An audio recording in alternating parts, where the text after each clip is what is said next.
we need to be doing what we call primary palliative care.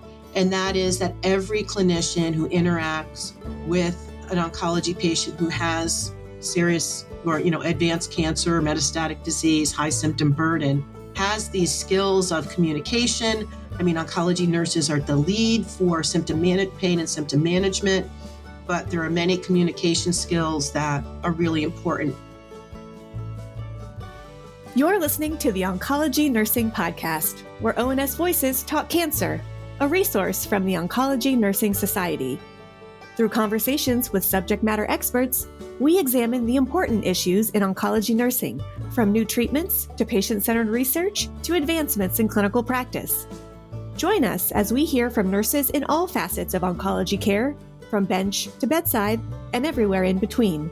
Welcome to the Oncology Nursing Podcast. Hello, and welcome to the Oncology Nursing Podcast.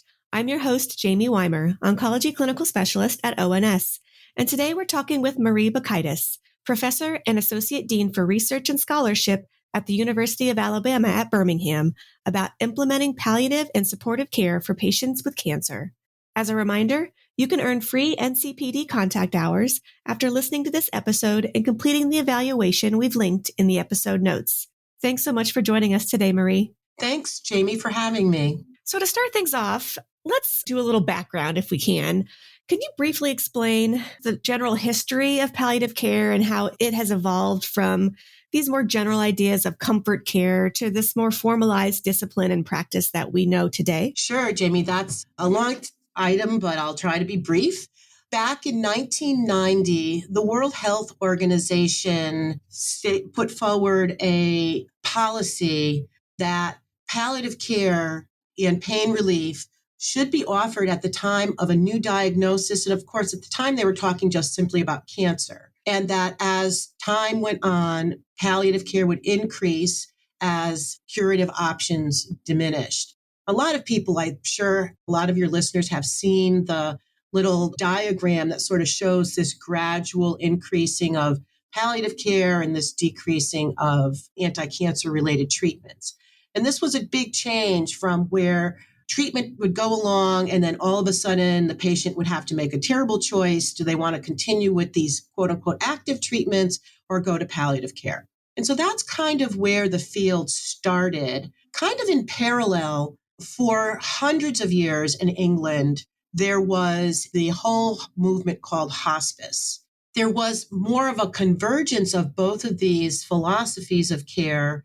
Most people attribute it to in Canada, where this idea of palliative care or supportive care then would lead to hospice. I guess in modern times now, we think of palliative care as really the umbrella. It's a medical specialty. It is a nursing specialty field that you can get certified in. And hospice, comfort care are a subset of palliative care. So think of palliative care as the umbrella, and then towards the very end of life, hospice care, which is often guided by a very limited prognosis time frame of 6 months or less. And then within hospice care, comfort care is that care that's provided typically at the very end of life. So I hope that kind of clarifies how the different terms relate to each other.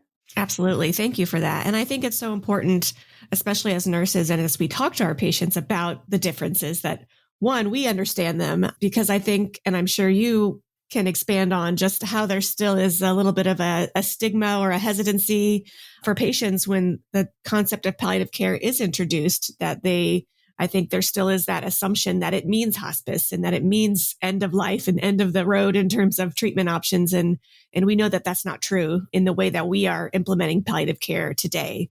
Can you expand a little bit on just the importance of that early intervention of palliative care? And why is it important to couple palliative care from the very beginning of treatment for patients? I think when we started our work in this realm back in the late 90s, what was clear was, so I started out my career very active in the Oncology Nursing Society in bone marrow transplantation.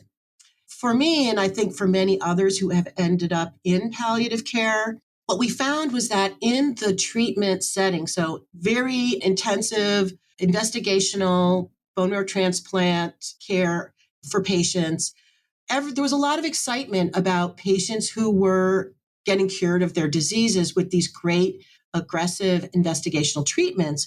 But for those people who were in that setting who were not getting cured, who still had progressive disease or recurrence, there really wasn't a lot of support or acknowledgement. And after a period of time, it does become very wearing on us as nurses at the bedside to see patients that are suffering and their needs not being met. So that was sort of the motivation for me. And I started to do some work on our inpatient area because I was very proud of our oncology unit. We provided the best care in the whole hospital. I was convinced of it as a clinical nurse specialist. Yet, when we did a chart review looking at how patients in the hospital died, and about half of them were oncology patients that represented the deaths, we found that the very end of life, things were happening, treatments were happening, comforting kinds of pain relief and dyspnea relief and attention to family. Those things weren't happening, and patients were really suffering. And so we said, well, wait a minute. One of the issues is we need to really make a difference in end of life care of these patients who are on our unit, in the intensive care unit. But what's really, the light bulb went on and said, well, wait a minute. Many of these people shouldn't have ended up in this place in the first place. And so how do you prevent patients ending up in settings of care and getting treatments that they really don't want? And if they knew more about it, would not have made those choices. And so that was really the whole genesis of, for us and for our work on early palliative care, to say, as oncology folks, we're very good at recognizing prevention and how important prevention is to prevent the disease from happening. And so for us, the idea of early palliative care was really a prevention strategy for preventing people from going through unnecessary and unwanted suffering, treatments, and things that were not consistent with their values and preferences. So we took a page out of the childbirth movement playbook and said, well, if you're pregnant, you don't wait until 8 months and 29 days to say, oh, I'm having a baby. Maybe I should think about how to plan for that. Similarly, at the end, for people who have a serious illness, it's not good to wait until, you're facing these very critical decisions. You really need to plan up front. And so that was the genesis of our program that we call Enable, Project Enable. And Enable is an acronym that stands for Educate, Nurture, Advise Before Life Ends. Enable was about, at the time when people were diagnosed, meeting them there and helping them to learn skills of symptom management, communication, problem solving, advanced care planning, so that when they were ill and facing these issues, they had the skills and preparation to do so. Wonderful. We definitely want to hear more about Project Enable, and I know that we'll get to that here shortly. Before we do that, can we talk a little bit about some of the disparities in terms of certain populations of patients that may not have easy access or equitable access to palliative care services? So there's really kind of a couple of different forces at play when that happens. As you know, I am in Alabama, which is one of the poorest states in the nation. It has some of the worst health outcomes in the nation. And when you look at a map of the US and you grade each state from A being 100% access to palliative care to F being completely poor, Alabama rates a D. And so there are many issues related to social determinants of health, poverty, education, underrepresented or traditionally minoritized populations at play here. And so one of the things that has been key, especially for us here in Alabama and in the Deep South, is that we have, unfortunately, in medical experimentation, have a very bad history. There were the syphilis experiments in Tuskegee, pretty much a stone's throw from where I am in Birmingham, Alabama, where prisoners were injected with syphilis and not treated even though treatments were available so they could see what the natural history of the disease is. We have a lot to overcome in our society in terms of mistreatment of underrepresented minoritized populations. And so that's one thing, is because in medical care and in any kind of trials, there's a lot of mistrust. A second thing that happens is that because of a implicit bias that, well, people in certain groups aren't going to accept our care, we don't actually offer it. And so that's another thing we've learned, is that once you put in a offering treatment or offering trials like palliative care trials to patients, and these are from their trusted providers, then they accept them. And so we demonstrated that well with a study where we had recruited the largest Black African-American population to one of our palliative care trials, where they said, they're not going to want to do this. And so more than 50% of our 400 patients in this trial were Black or African-American. And so we were able to show that as long as you offer these treatments from trusted individuals, that, you can certainly get them. So I think the health equity issues are ones that we can overcome. We have to be aware of them. And in particular with palliative care, we need to, again, offer these treatments in ways that have been determined to be culturally acceptable. Thank you for that. I really appreciate how you brought up the notion of implicit bias and how that can impact even our thoughts and considerations of offering those types of programs and treatments to patients. And so that is important, I think, for each of us as individual nurses to always take that pause, whatever the clinical situation is. I think at ONS, we're trying to really purposefully implement and infuse just the notion of implicit bias through a lot of the things that we are doing, just because it can kind of be hidden sometimes and you don't even recognize it, but always just taking that pause to consider, before a patient interaction, what are my own implicit biases? How might that impact what I say or what I don't say? And so I think that's a great way to highlight how that influences access to palliative care just by not even offering it. That's a huge barrier that we, I think, can overcome. As you said, I think there's great promise there. So let's go back to your Project Enable and talk a little bit more about that in detail.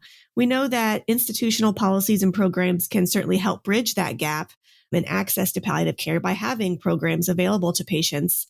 And so you did create one called Project Enable. Can you provide us a little bit more detail about the program and how it's impacted patients? First of all, I want to be very clear. Enable was a project that we started as a team. And actually, Dr. Tim Allis, who's a psychologist and now runs the neuropsychiatry program at Memorial Sloan Kettering, was the original head of the program, and I was a project director. And so what we tried to do was take that philosophy that was being promoted by the World Health Organization in 1990 and try it out. Could we do it? Could we do this thing called palliative care, offer this from the moment of diagnosis? And so with funding from the Robert Wood Johnson Foundation, we were one of 23 projects that were demonstration projects that were funded back in 1999. And we said we wanted to do this thing called palliative care when people were newly diagnosed with solid tumors. And we were testing it out at 3 sites, one urban site, one rural, and one sort of frontier, very rural site in New Hampshire. And for any of you who are familiar with New Hampshire, it is pretty mountainous, lovely, beautiful in the snow, but very difficult for patients to get to the cancer center there. They're sick, there's transportation issues, gas prices that go through the roof, et cetera. And so what happened was we started out by asking patients, we did focus groups with patients and clinicians and family members and said, folks who were diagnosed with an advanced tumor, metastatic disease, and said, what do you wish you knew when you were first diagnosed that have helped you through the journey that you've been through? And so they gave us all kinds of ideas, which we then assembled into, like, think about doing childbirth sessions or Lamaze sessions, as they used to be called.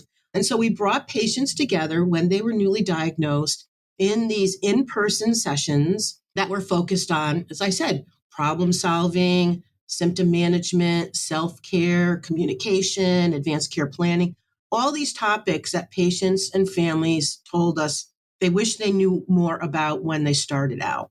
What we found was patients and the families loved them. The oncologists, we were worried that they would be turned off to have this thing called palliative care being brought to patients that maybe they were still hoping would be cured, et cetera. But we had been working side by side with our oncology colleagues on all of their clinical trials, and they were very open and receptive. They knew we knew what patients were going through and how to be sensitive and when we approached them. And so, long story short, after 3 years, we enrolled 400 patients, and we were able to demonstrate that patients, clinicians, and family members really found this helpful. And we saw some reductions in the intensive care unit admissions. We saw increases in hospice enrollments compared to national data, because this was a demonstration project. We didn't have a comparison group.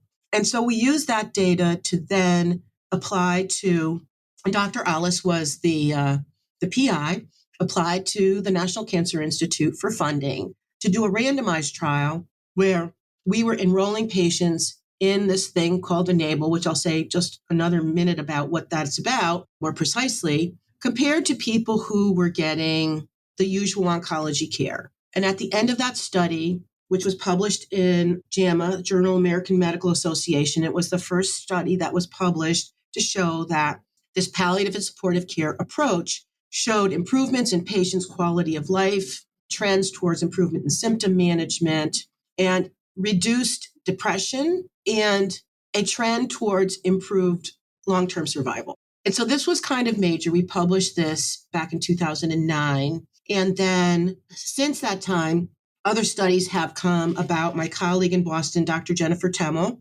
published a similar data in the New England Journal.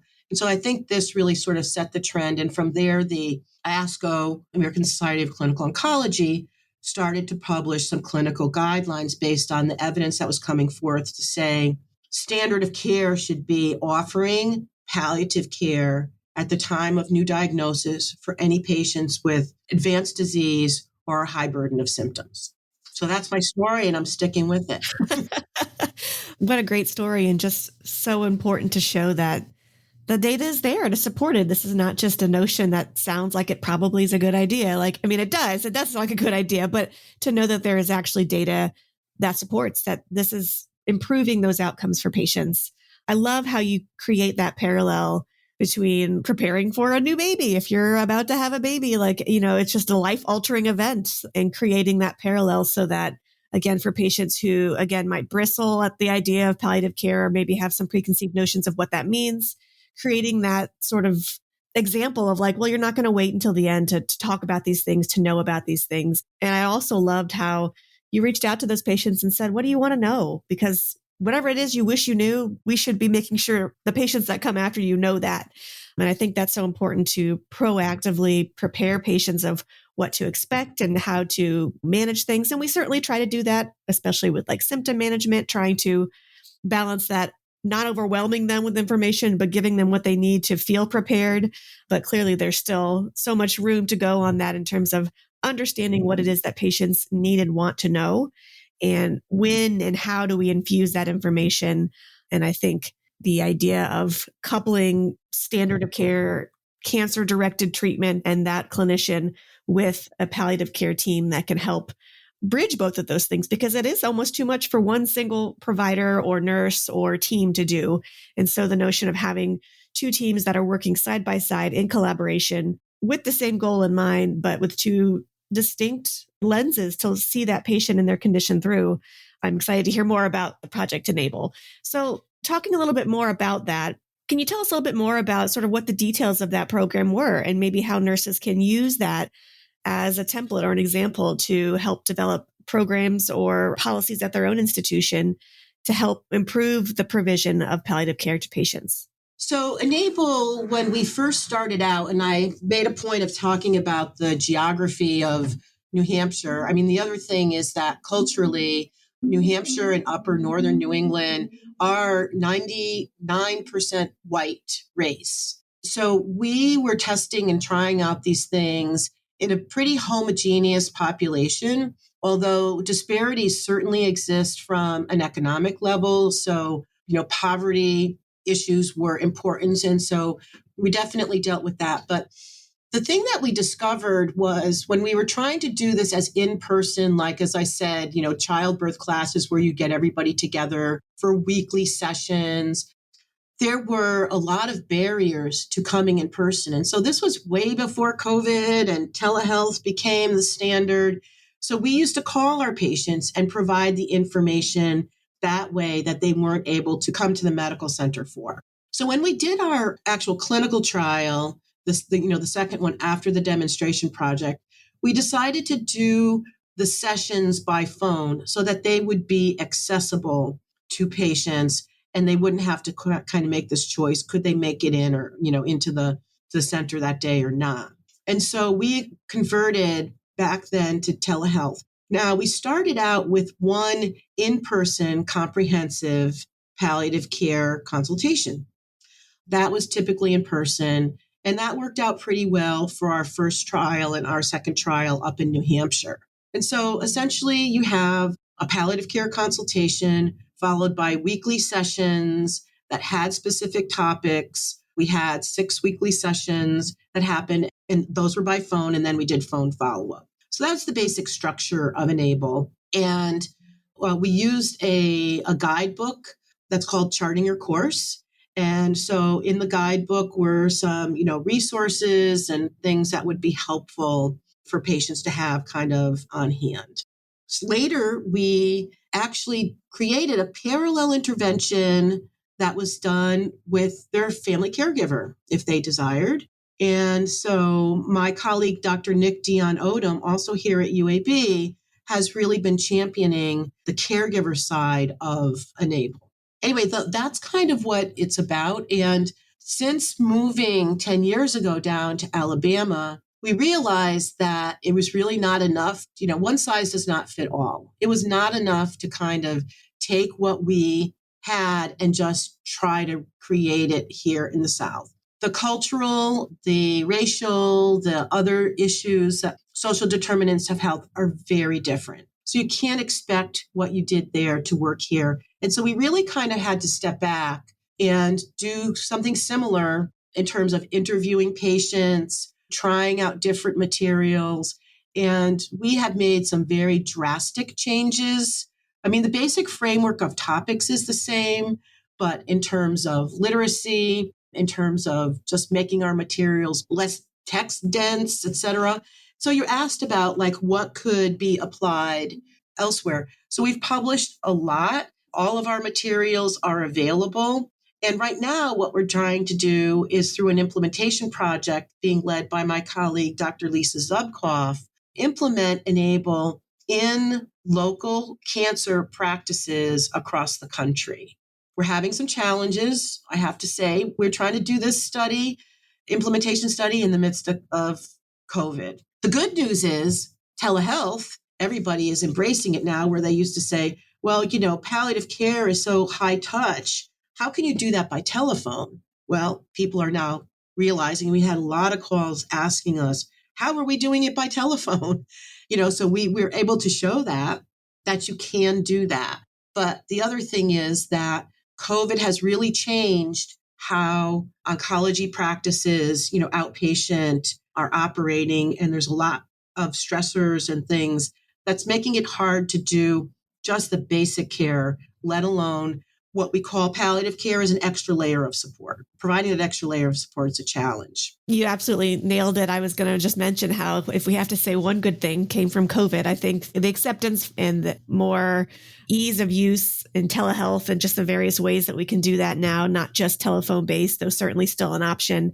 I think that's opened a lot of opportunities of how we can use that access a little bit more creatively for a whole host of programs and interventions. But you're right that I think the landscape is still somewhat problematic in how we use that and do we have the resources to do that. So let's talk a little bit more about those challenges that you mentioned in terms of implementing Project Enable.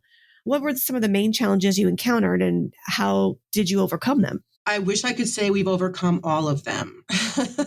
We haven't. I don't know if people can remember back to the old days. I think that, although haven't been working in a clinic specifically for a while, oncology nurses typically wanted to do chemo teaching before patients had their first chemotherapy treatment.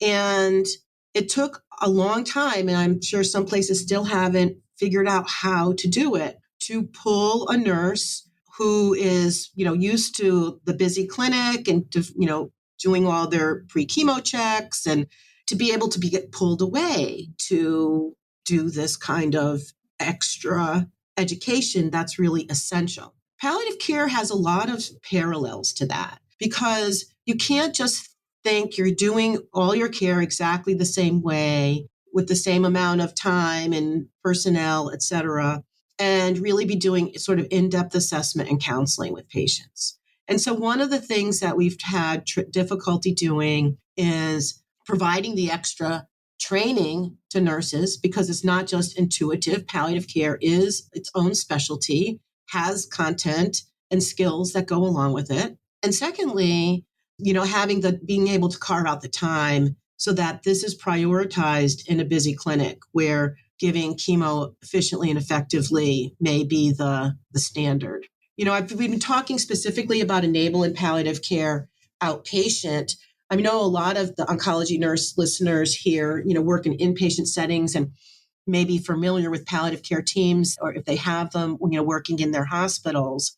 Again, it's sort of pulled off into, the separate group. But where really the rubber hits the road is we need to be doing what we call primary palliative care. And that is that every clinician who interacts with an oncology patient who has serious or, advanced cancer, metastatic disease, high symptom burden, has these skills of communication.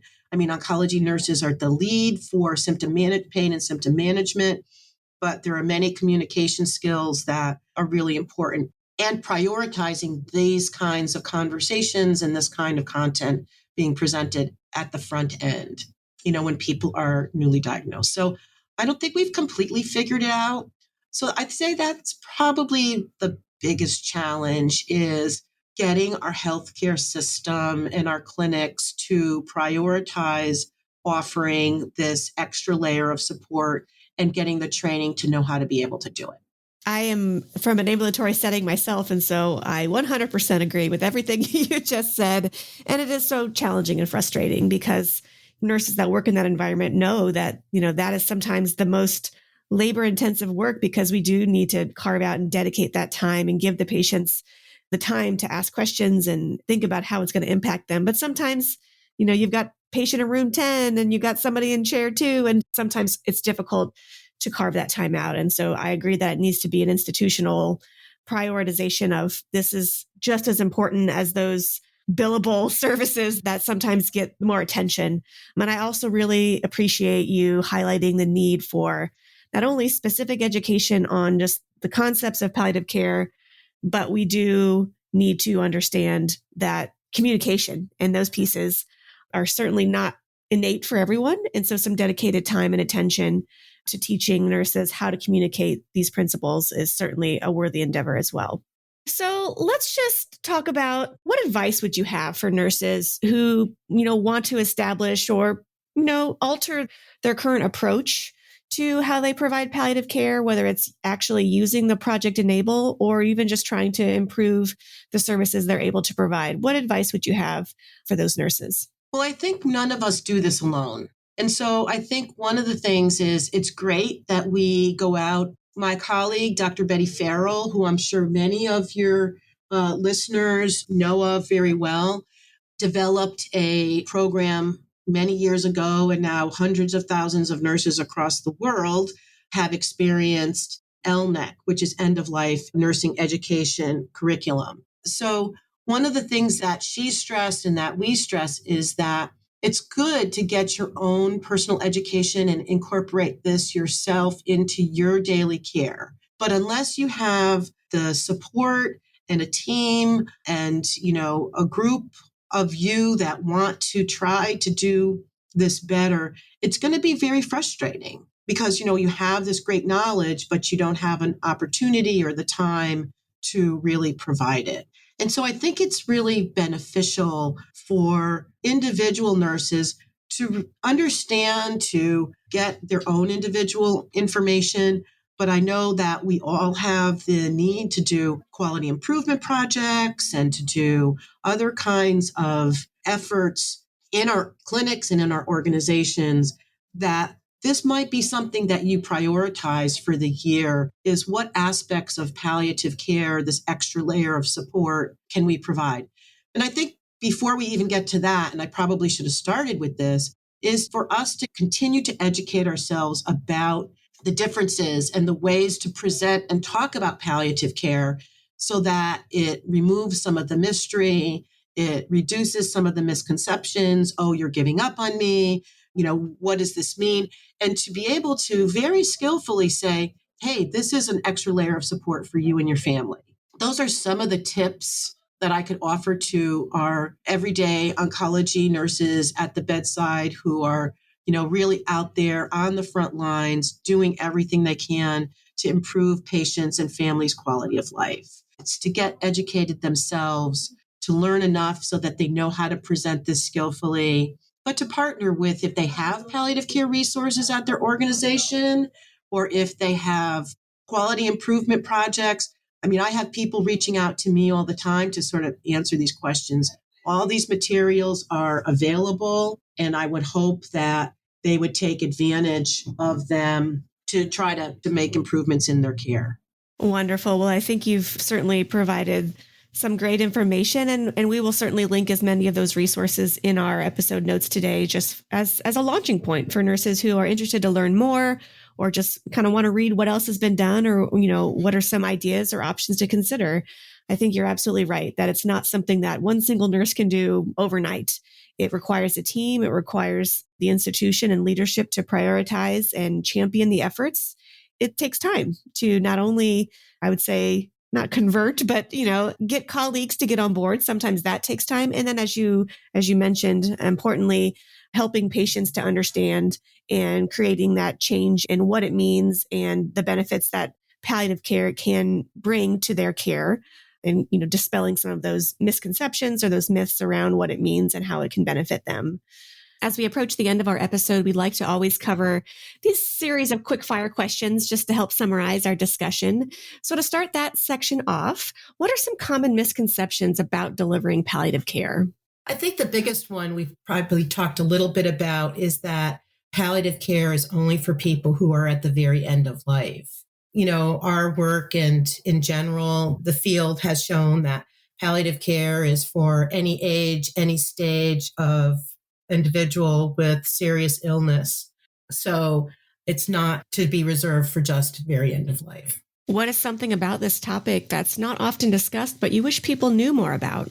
I think that it's important that this is recognized as a specialty field and that there is the need for specific training. So, you don't have to go through numerous years and become board certified to get some very basic, what we call primary palliative care skills related to communication, symptom management, how to be skillful in talking to people about their goals of care. So I think that's probably the most important thing, that, palliative care does require some specialized skills that are able to be obtained by people who aren't going to become palliative care specialists, but want to enhance the care that they provide to the patients they serve with serious illness.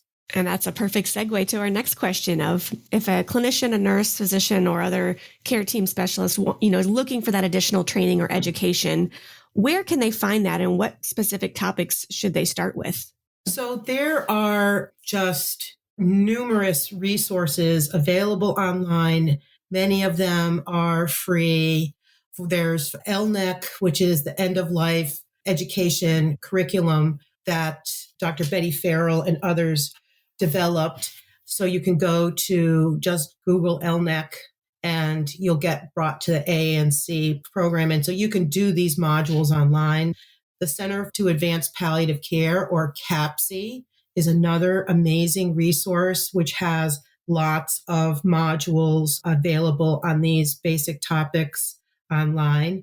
There are textbooks, there are CEU offerings all over the country. Obviously a lot of them went virtual, but still, in person. I know here in Birmingham, we do LNEC for our community every year, at least once a year. So there's just no lack of resources.